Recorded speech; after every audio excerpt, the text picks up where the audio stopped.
Okay, good morning everybody. It's Mike. Thanks for jumping on the call with me this morning. I want to take you through a conversation I had with a friend of mine. He lives in San Francisco. He's a big time real estate agent in San Francisco. I had this conversation with him yesterday, and at the end of the conversation I was like, dude, can I steal this from you? I want to share this with my group. And you know what you find about top agents? They're always generous. They're not selfish. He said, hey Mike, somebody shared this with me. You share it with whoever you think it would help.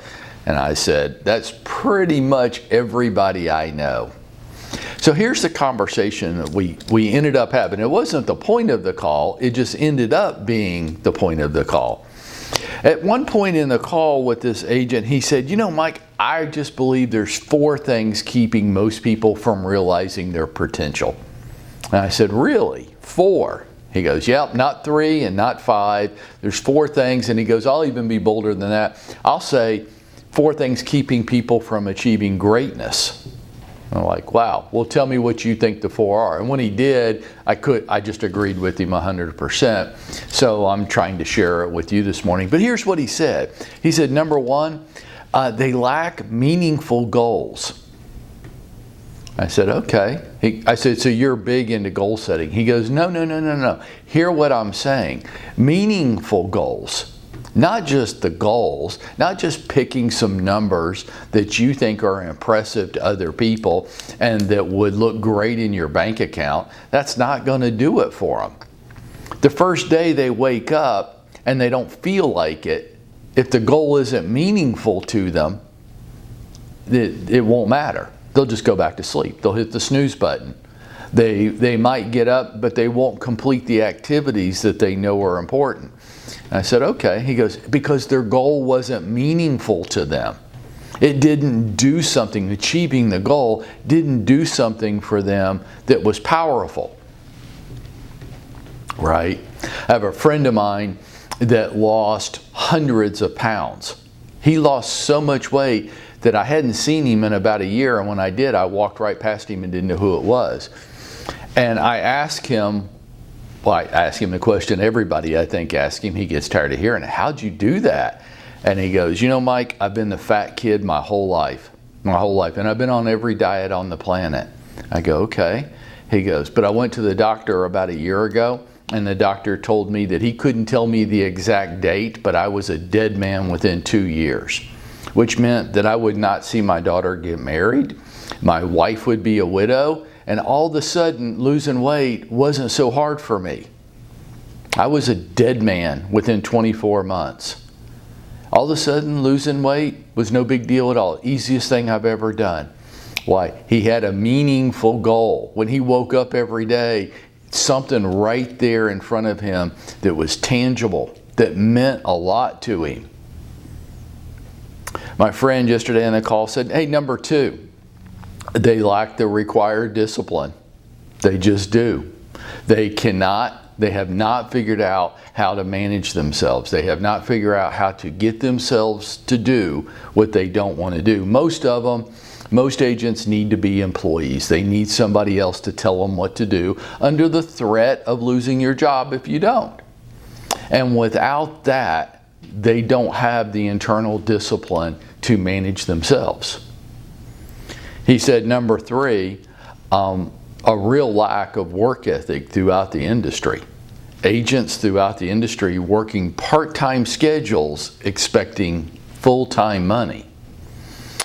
He said, it's not that they don't have a work ethic. They do. They just don't know what a good work ethic looks like. Their goals, and I said, well, we talk about this a lot. And he goes, well, good, somebody needs to be talking about it, because there's too many people with one level of work ethic and another level of goals, and they don't mirror each other at all. He goes, I think most people just don't know what a strong work ethic looks like. They think they have one, but they don't. I couldn't agree more. Working part-time schedules, expecting full-time money. And he said the 4th thing, they just lack the mental toughness to do this. It's just that simple. If somebody says, boo, at them. They want to go crawl under their bed and suck their thumb.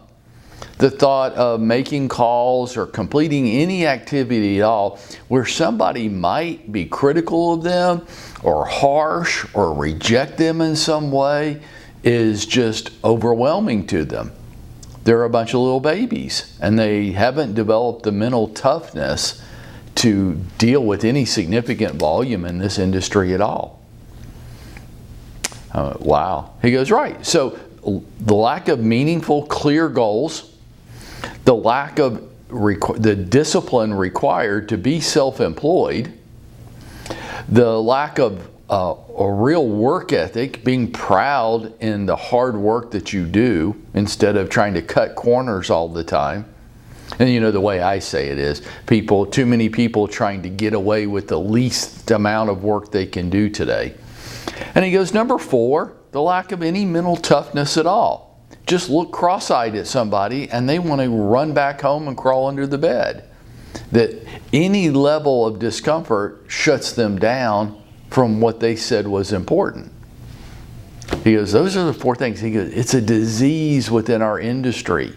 And it's keeping people, the sad part about it is, it's not only keeping people from achieving their potential, and I agree with him, everybody's potential is different. Some of you were born to greatness in this industry, and others of you weren't.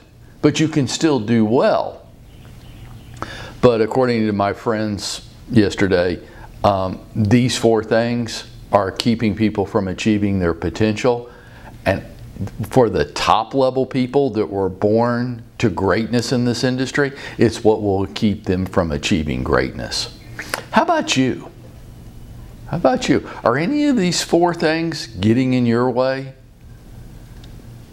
Are you ready to do something about it? Would you come meet with me and say, hey Mike, out of those 4 things that you talked about, the lack of meaningful goals, the lack of required discipline, the lack of a solid work ethic, or the lack of mental toughness, I suffer from one or more of those issues. Would you come talk to me about it and see if we could build a plan so that you can achieve whatever is important to you and realize the potential that you have? Would you do that?